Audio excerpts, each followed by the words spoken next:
बिस्मिल्लाहिर्रहमानिर्रहीम अस्सलाम वालेकुम। बेटा जी आज 9th क्लास फिज़िक्स का लेक्चर नंबर 3 हम पढ़ेंगे, चैप्टर नंबर 1 का। इसमें हमने फ़िज़िकल क्वांटिटीज़ के बारे में पढ़ना है। चैप्टर का नेम भी फ़िज़िकल क्वांटिटीज़ एंड मेजरमेंट है, तो उसका जो मेन अब टॉपिक है वो हम स्टार्ट कर रहे हैं। फ़िज़िकल क्वांटिटीज़ कहते हैं किसको हैं, इस बारे में आप लोगों ने 8th क्लास में भी कुछ पढ़ा होगा। अब मज़ीद यहाँ पे डिटेल्ड आप लोगों को बताया गया है इस बारे में कि all measurable quantities are called physical quantities. अब मतलब इसका ये है कि जितनी भी मेजर की जा सकने वाली मिकदारें होती हैं, यानी जिनको हम पैमाइश कर सकते हैं, जिनको मेजर कर सकते हैं, वो सारी की सारी फ़िज़िकल क्वांटिटीज़ क्या कहलाती हैं, वो सारी की सारी क्वांटिटीज़ फ़िज़िकल क्वांटिटीज़ कहलाती हैं। जैसा कि लेंथ है यहाँ पे उसमें से दी गई, मैस है, टाइम है, टेम्परेचर है, यानी ये कुछ फ़िज़िकल क्वांटिटीज़ को एग्जाम्पल के तौर पे आप लोगों को बताया गया है। इसमें आपने एक तो इसकी डेफिनेशन अच्छी तरीके से याद करनी है कि फ़िज़िकल क्वांटिटीज़ की क्या डेफिनेशन होती है, दूसरा इसकी एग्जांपल्स अच्छे तरीके से याद करनी है, क्योंकि जो शॉर्ट क्वेश्चंस होते हैं या एमसीक्यूज़ होते हैं वो इसी तरह की स्टेटमेंट्स को पिक करके बनाए जाते हैं। जैसा कि आप लोगों को पूछा जा सकता है कि which one of these is a physical quantities, तो आपने उसमें से टिक करना होगा। अगर शॉर्ट क्वेश्चन पूछ लिया जाए तो फिर ये भी कहा जा सकता है कि pick the physical quantities from these quantities, तो आपको क्वांटिटीज़ दी जा सकती हैं और उसमें से आपने पिक करनी होगी कौन सी फिजिकल क्वांटिटीज़ हैं। या वैसे भी आपसे शॉर्ट क्वेश्चन पूछा जा सकता है कि डिफाइन फिजिकल क्वांटिटीज़ विद 2 और 3 एग्जाम्पल्स, विद 3 एग्जाम्पल्स और 2 एग्जाम्पल्स। इस तरह मुख्तलिफ तरीक़ों से आपसे सवालात पूछे जा सकते हैं, आपने इसको अच्छे तरीके से याद कर लेना है। A physical quantity possesses at least 2 characteristics. जो फिजिकल क्वांटिटी होती है ना उसमें 2 खसूसियात होती हैं, अगर वो 2 खसूसियात होंगी तो वो फिजिकल क्वांटिटीज़ होगी, अदरवाइज़ वो नहीं होगी। इन कॉमन मुश्तरक, यानी जितनी भी फिजिकल क्वांटिटीज़ हैं उनमें 2 चीज़ें तो कॉमन हैं, यानी 2 खसूसियात ऐसी हैं जो कॉमन है। One is it's numerical magnitude, यानी एक उसकी न्यूमेरिकल मैग्नीट्यूड होती है। न्यूमेरिकल मैग्नीट्यूड का मतलब होता है कि एक नंबर होता है, जैसे 5 है, 6 है, 7 है, ये न्यूमेरिकल वैल्यू कहते हैं इसको, यानी एक उसकी न्यूमेरिकल मैग्नीट्यूड होगा। And the other is its unit in which it is measured, और दूसरा एक यूनिट होगा लाजमी जिसमें उस को मेजर किया जा सकेगा या मेजर किया गया होगा। 2 चीज़ें ज़रूरी हैं किसी भी फिजिकल क्वांटिटी में, एक उसकी वैल्यू, न्यूमेरिकल वैल्यू जिसको कहते हैं, और दूसरा यूनिट होना चाहिए। For example if the length of a student is 104 centimetre, ठीक है, then 104 is its numerical magnitude. अब यहाँ पे एक वैल्यू दी गई है, एक फिजिकल क्वांटिटी दी गई है विच इज़ 104 सेंटीमीटर। यहाँ पे 104 हमारे पास न्यूमेरिकल मैग्नीट्यूड है, ये नंबर है, and the centimetre is the unit of measurement, और जो सेंटीमीटर है वो यूनिट है जिसमें 104 मेजर किया गया है, ठीक है। Similarly when a grocer says that, जब एक दुकानदार करियाने वाला कहता है कि each bag contains 5 kg sugar, 5 kg mean 5 kilogram sugar, चीनी जो है वो 5 किलोग्राम है। He is describing its numerical magnitude as well as the unit of measurement. वो 2 चीज़ें हमें बता रहा होता है, एक तो उसकी न्यूमेरिकल वैल्यू, न्यूमेरिकल मैग्नीट्यूड, और दूसरा उस यूनिट को भी बता रहा होता है जिसमें उसको मेजर किया गया है। It would be meaningless to state 5 और किलोग्राम ओनली। अगर हम सिर्फ 5 कहें या सिर्फ किलोग्राम कहें तो ये एक मीनिंगलेस बात होगी, यानी बेमायनी बात होगी। Physical quantities are divided into base quantities and derived quantities. ये और भी अहम शॉर्ट क्वेश्चन है कि जो फिजिकल क्वांटिटीज़ है उनकी कितनी टाइप्स हैं, how many types are of physical quantities, physical quantities की कितनी टाइप्स हैं, कितनी जो है वो आगे उसकी सब डिविजन्स हैं, तो वो है base quantities and derived quantities. ये भी इंपॉर्टेंट है। अब इंपॉर्टेंट इसलिए भी मैं इसको कह रहा हूँ कि जो एक्सरसाइज में शॉर्ट क्वेश्चन नंबर 1.2 है, ये मैं पहले यहाँ मेंशन कर चुका हूँ, उसका आंसर यही है, यानी बेस क्वांटिटीज़ और उसकी एग्जांपल्स के बारे में पूछा होगा, ड्राइव्ड क्वांटिटीज़ और उसकी एग्जांपल्स के बारे में पूछा होगा। तो ये आपने अच्छे तरीके से याद करना है ताकि जब एक्सरसाइज को हम सॉल्व करेंगे तो ऑलरेडी आपको पता हो कि इसका आंसर हमने फलां टॉपिक में पढ़ा था। तो बेस क्वांटिटीज़ क्या होती हैं? देयर आर 7 फिजिकल क्वांटिटीज़, 7 तबई मिकदारें हैं, विच फॉर्म, ये फॉर्म है, FORM फॉर्म होता है बनाना, FROM फ्रॉम होता है से, तो ये दोनों में फ़र्क है। विच फॉर्म द फाउंडेशन, जो कि बुनियाद बनाती हैं फॉर अदर फिजिकल क्वांटिटीज, दूसरी मिकदारों के लिए बुनियाद फराहम करती हैं। ये बिल्कुल ऐसे ही है जैसे आप कहें कि घर बनाने के लिए उसकी बुनियाद बनाई जाती है, उसके ऊपर फिर हम अपने रूम्स वगैरह या बाकी सारी की सारी बिल्डिंग को खड़ा करते हैं। इसी तरह फिजिक्स में ये 7 बुनियादी मिकदारें ऐसी हैं जो कि इनके अलावा बहुत सारी मिकदारों को बुनियाद फराहम करती हैं। ठीक है, These physical quantities are called the base quantities। ये जो 7 मिकदारें हैं, 7 जो है वो वैल्यूज हैं, इनको हम क्या कहते हैं? बेस क्वांटिटीज, बुनियादी मिकदारें कहते हैं। These are length, mass, time, electric current, temperature, intensity of light and the amount of substance। ये 7 की 7 आप लोगों ने अच्छे तरीके से याद कर लेनी है। बेस क्वांटिटीज की डेफिनेशन एज वेल एज उन सब के सब का नेम याद करना है, क्योंकि एमसीक्यू में पूछा जा सकता है और इसके अलावा शॉर्ट क्वेश्चन में पूछा जा सकता है आप लोगों से ये। ठीक हो गया जी। अब यहाँ पे भी इसकी डेफिनेशन दी हुई है इस साइड पे। Base quantities are the quantities on which the basis of which other quantities are expressed. तो आप ये भी डेफिनेशन, इसको ये वाली डेफिनेशन यहाँ से लिख लेनी है आपने, यानी ये वाली डेफिनेशन याद करें वो ज़्यादा बेहतर है, ये ज़्यादा जामे है। और इसके अलावा ये वाली इसकी जो 7 बेस क्वांटिटीज हैं उनके नेम याद कर लेने। ठीक हो गया जी। अब बात करते हैं डिराइव्ड क्वांटिटीज की। डिराइव्ड होता है माखूज या अखज़ की जाने वाली। Those physical quantities which are expressed in terms of base quantities, वो फिजिकल या वो तबई मिकदारें जो कि बयान की गई हों, जिनको बयान किया गया हो इन टर्म्स ऑफ बेस क्वांटिटीज, बुनियादी मिकदारों के तवसत से, यानी बुनियादी मिकदारों की मदद से जिनको एक्सप्रेस किया जाए या बयान किया जाए या जिनको अखज़ किया जाए, आर कॉल्ड डिराइव्ड क्वांटिटीज। यानी इनकी खुद से कोई एग्जिस्टेंस नहीं होती, इनका वजूद नहीं होता। बुनियादी मिकदारों को आपस में जोड़कर या उनको आपस में मिलाकर आगे ये मिकदारें बनाई जाती हैं, ये अखज़ की जाती हैं।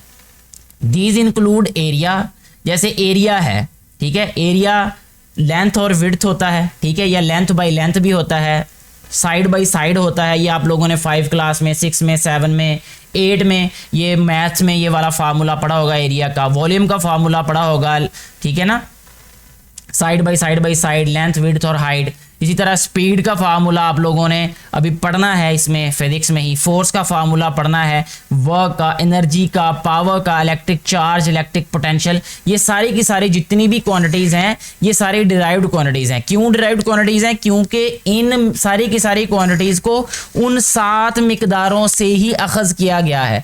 उनमें से जैसे लंबाई और लंबाई को जोड़ें तो एरिया बन जाता है, ठीक है, लंबाई, चौड़ाई और ऊंचाई यानी लेंथ या साइड को मिलाएं तो वो वॉल्यूम बना दिया जाता है। ठीक है, तो इसी तरह बाकी सारी की सारी जितनी भी डिराइव्ड क्वांटिटीज़ हैं वो डिराइव होती हैं बेस क्वांटिटीज से, यानी length, mass, time, electric current, temperature, intensity of light या अमाउंट ऑफ सब्सटेंस, इन सब में से किसी ना किसी को इकट्ठा करके इन मिकदारों को बनाया जाता है। तो ये इसलिए डिराइव्ड क्वांटिटीज कहते हैं इनको। The quantities that are expressed in terms of base quantities, यानी जिनको बेस क्वांटिटीज की बुनियाद पर जो एक्सप्रेस किया जाता है वो कहलाती हैं डिराइव्ड क्वांटिटीज। तो ये फिलहाल हमारा ये टॉपिक था, फिजिकल क्वांटिटीज क्या होती हैं उनके बारे में हमने डेफिनेशन देखी, और फिजिकल क्वांटिटीज को आगे मजीद 2 टाइप्स में डिवाइड किया जाता है। उनको 2 स्ट्रीम्स हैं उनकी, जो कि बेस क्वांटिटीज हैं और डिराइव्ड क्वांटिटीज हैं। ये अच्छे तरीके से डेफिनेशन और इनकी एग्जाम्पल्स आप लोगों ने याद कर लेनी है। इसके बाद जो नेक्स्ट टॉपिक है वो है international system of units. Units का बैनुल अक़वामी जो निज़ाम है उसके बारे में हमें बताया गया है कि measurement is not simply counting. जो मेजरमेंट है, जो पैमाइश है, वो सिर्फ काउंटिंग नहीं है, वो सिर्फ गिनना नहीं है। For example, if we need milk और शुगर, अगर हमें दूध चाहिए या चीनी चाहिए, we must also understand how much quantity of milk और sugar are we talking about.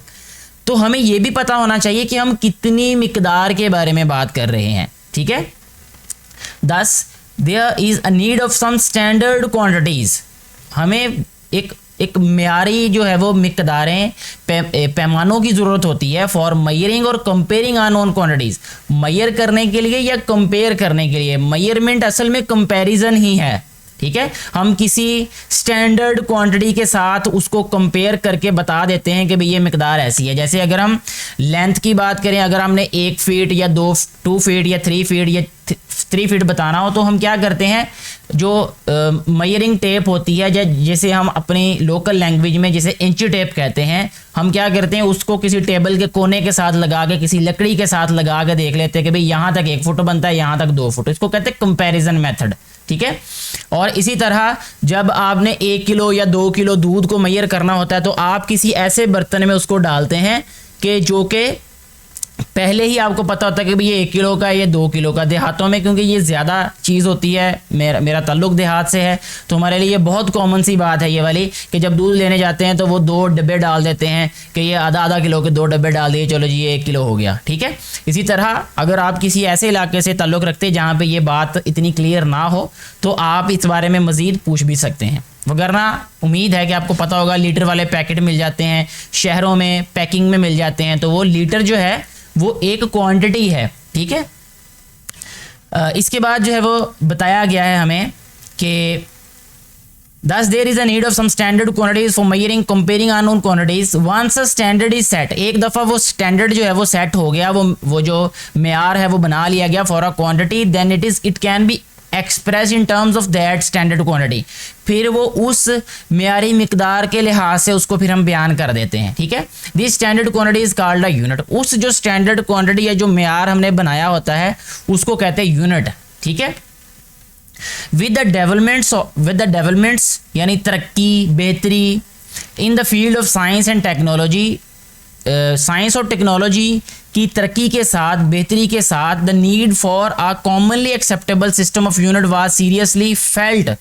तो इस बात की ज़रूरत महसूस की गई कि जो मुश्तरका काबिल कबूल एक निज़ाम हो यूनिट्स का, ठीक है, वो महसूस किया गया कि उसकी ज़रूरत है all over the world, particularly to exchange scientific and technical information. जैसे अगर एक टॉपिक पे, मेजरमेंट पे या जो है वो इन चीज़ों के बारे में कोई पाकिस्तान में रिसर्च हो रही होगी, तो हम लोग जिन यूनिट्स में मेजरमेंट्स लेंगे तो हो सकता है कि वो किसी और मुल्क में जाके वो यूनिट्स ही चेंज हो रहे हैं। जैसे अगर हम सेंटीमीटर्स में लेते हों और वो उसको मिलीमीटर्स में लेते हों, तो इस तरह फ़र्क पड़ जाएगा। मैं एक मिसाल दे रहा हूँ कि हो सकता है कि यूनिट्स जो है वो इंटरनेशनल सिस्टम ऑफ यूनिट से पहले ऐसा ही होता हो कि एक मुल्क में जो है वो यूनिट्स और तरह एक्सेप्टेबल हों और दूसरे मुल्क में जाएं तो बिल्कुल डिफरेंट हो जाएं। जैसे करेंसी में है, आप देखिए पाकिस्तान की करेंसी और है, जब आप किसी और मुल्क में जाएं तो वो करेंसी एक्सेप्टेबल ही नहीं होती। वो कहते जी नहीं, आपने हमारे मुल्क में अगर ट्रेड करना है तो हमारे मुल्क के हिसाब से करेंसी को आपको एक्सेप्ट करना पड़ेगा। या अगर इंटरनेशनली अगर हम बात करें तो इंटरनेशनली भी करेंसी जो है वो डॉलर इस्तेमाल होती है, यानी बहुत ज़्यादा ममालिक ऐसे हैं जो डॉलर में जो है वो ट्रेड करते हैं। तो इसलिए जो है वो हर मुल्क के लिए आसान हो जाता है अपने ट्रेड करना। या इसी तरह साइंस और टेक्नोलॉजी में जो डेवलपमेंट या जो तरक्की होगी वो ज़्यादा बेहतर होगी और वो ज़्यादा जो है वो हम लोग उस पर एक दूसरे के साथ बहस कर सकते हैं या एक दूसरे को अपनी बात समझा सकते हैं अगर एक जैसे यूनिट्स में ही काम किया जाए। द 11th, फिर ये क्या हुआ कि जब उन्होंने महसूस किया कि सारे मुल्कों में एक जैसी जो है वो एक स्टैंडर्ड होना चाहिए यूनिट्स का, फिर क्या हुआ, the 11th general conference on weight and measurement. फिर जो 11वीं जनरल कॉन्फ्रेंस हुई वेट और मेजरमेंट पे, हेल्ड इन पेरिस, जो कि पेरिस में हुई इन 1960 में ये काम हुआ। उससे पहले क्या होता होगा कि हर किसी मुल्क में अपना अपना निज़ाम होगा, वो अपने अपने हिसाब से मेजरमेंट करते होंगे, जब वो किसी दूसरे के साथ शेयर करते होंगे तो फिर उनको प्रॉब्लम होती होगी, ठीक है। 1960 adopted a world wide system of measurements. फिर उन्होंने पैमाइश का जो है वो पूरी दुनिया का एक कॉमन या मुश्तरक निज़ाम जो है वो अडॉप्ट किया या उसको अखज़ किया या उसको दिया या एक्सेप्ट किया, called international system of units. उसको फिर क्या कहा गया, international system of units. The international system of unit is commonly referred as SI। तो उसको SI कहा गया, सिस्टम ऑफ इंटरनेशनल यूनिट्स, ठीक है। तो SI इसका जो है वो मुखफ़फ़ है, शॉर्ट फॉर्म है।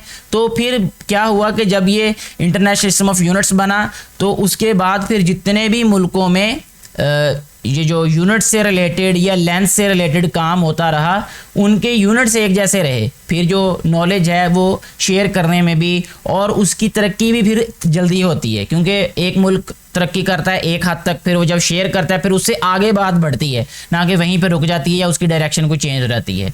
तो आज का हमारा टॉपिक जो है वो यहीं तक हम इसको ख़त्म करते हैं। मुझे उम्मीद है कि यहाँ तक आपको जितनी भी बातें बताई गई हैं वो अच्छे तरीके से समझ आ चुकी होंगी। किसी भी तरह की कोई कन्फ्यूजन हो तो आप नीचे कमेंट करके पूछ सकते हैं, और वीडियो के बारे में अपनी राय ज़रूर दीजिएगा। वीडियो अच्छी लगी हो तो इसको ज़्यादा से ज़्यादा शेयर कीजिएगा, ताकि ज़्यादा से ज़्यादा बेटे और बेटियों तक ये वीडियो पहुँच सके और उनको भी इससे फ़ायदा हो सके, जो कि इस वीडियो को बनाने का बुनियादी मकसद है।